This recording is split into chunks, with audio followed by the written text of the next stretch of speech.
At yun nga mga kois, kung nakikita nyo, ito na nga yung loft natin. So, sirang-sira na yung loft natin mga kois. Ganyan yung nangyari sa loft natin. So ayun mga kois, talagang nasira to mga kois. So sinira natin talaga para ilipat. So mapanood nyo sa nakaraang video mga kois, gumagawa tayo ng loft dun sa itaas.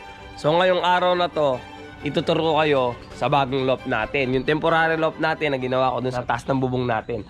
So ayan, yun yung loft natin ngayon. Ngayon yun ang itsura kung saan nagpinisir itong si Cookie at saka yung mga ibon natin. Marami tayong alaala sa loft na to, pero ngayon mga kois, ito na siya ngayon.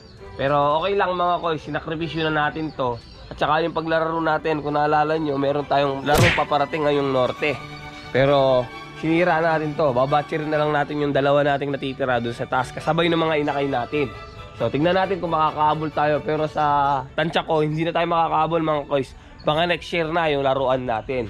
So ayan, para mataas yung loft natin, itong ginawa natin sa old loft natin. Sirang-sira na talaga mga kois, ganyan na. Pero okay lang yan mga kois, ipapakita ko ngayon sa inyo yung paggawa natin o yung ginawa natin na loft doon sa itaas. So tara. At dahil nga bagong gawa ang loft natin, siyempre iangat na natin yung tarampal nito. Pampaswerte ba? At ito na nga kois, yan.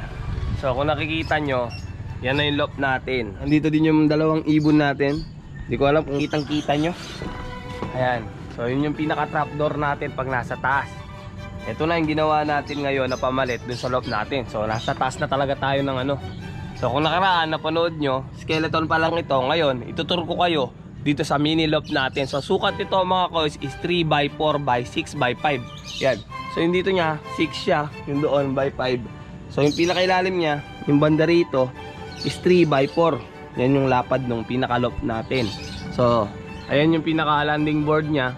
Temporary. Di pa ito yung ano niya, gagawin pa natin to sa linggo. Papahabayin pa natin yung pinaka-landing board. Lalagay natin dito yung viewing o i-viewing natin yung mga ibon natin dito. So, usually, meron din siyang viewing dito at saka release. Kaso, di pa tapos.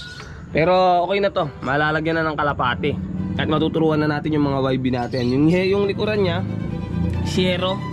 Yan, at saka mga screen.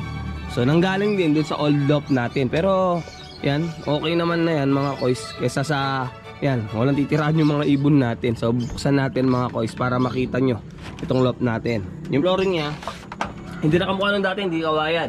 Mga plyboard na scrap. So yan yung mga droppings ng mga ibon natin. So medyo malambot ngayon, kaya magbibigay tayo ngayon ng probiotics. Ayan, yung mga ibon natin na dalawa. So yung perch natin dito, alam ko 11 na butas to. Uusog natin to, kailangan natin uusog yung banda rito. Ayan, nasa ilalim na pala yung mga loop guard natin. At saka yun, si Baby Kelsey. Ayun o, patawa-tawa pa. Kaso, masyadong masa ilalim, kaya hindi natin gaanong kita. Ayan yung loft natin ngayon. Naka-install na din dito mga kois, pasok tayo. Ang ibon natin, kung naalala nyo, yung dalawa, yung slap natin at saka itong si Lato-Lato. Ayan. So ito yung ano natin, double trapping natin. Install na natin dito. Ayan, pwede na natin tanggalin at saka ibalik. So hindi yan mahihila pagka pumasok yung ibon natin. Yun nga lang mga kois, napansin ko parang mas maikli pa to, pinagpapababa pa kasi nakakakyat pa pabalik yung ibon natin. So ayusin pa natin yan. Pero okay naman siya mga kois, pwede nang gamitin pang trapdoor. So ayan, yung dalawang ibon nandito. Kasalukuyan binabatcher natin itong mga to, kaya hintayin nyo yung ganap sa mga ibon natin na to. Ngayon, magpapakain muna ako sa kanila, then balikan ko kayo. Dito nga kapansin-pansin ang daladala kong bag. Dahil nandito nga yung mga patoka at inumin ng mga kalapati natin. Medyo may kahirapan kasi yung pag-akyat dito, kaya binabag na muna namin yung mga pagkain at saka painuman nila. At ngayon nga ay nagbigay tayo ng probiotics. Napansin ko nga na lumambot ang droppings nila.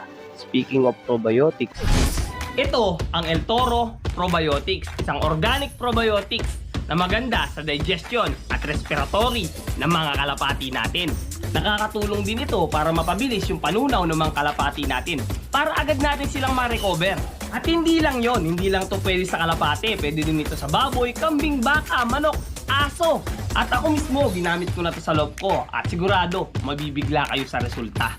At syempre, kung gusto nyo mag-avail nito, meron silang shop sa Lazada, Shopee at pwede nyo din silang bisitahin sa Facebook page nila, El Toro Probiotics. Kaya salamat sa El Toro Probiotics. Kaya suportahan natin ang El Toro Probiotics para sa paggawa ko sa mga ganitong klase ng content. Back to the video.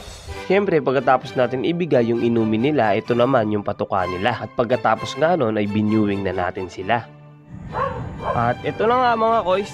Ayan, katatapos lang natin magbigay ng patuka, pero nilagay natin sa viewing yung isa. Ayan, yung sila ato. So tignan natin, matututo siyang mag-trapdoor o mag-trapping dito. So ayan yung itsura. So iwanan natin muna yung medyo mailap-ilap doon, yung slap natin na si Uno. So ayan mga koys, hanggang dito na lang. So abangan nyo yung mga susunod na ano dito sa content natin. Lilipat natin yung mga inakay natin dito. So yun mga koys, yun lang.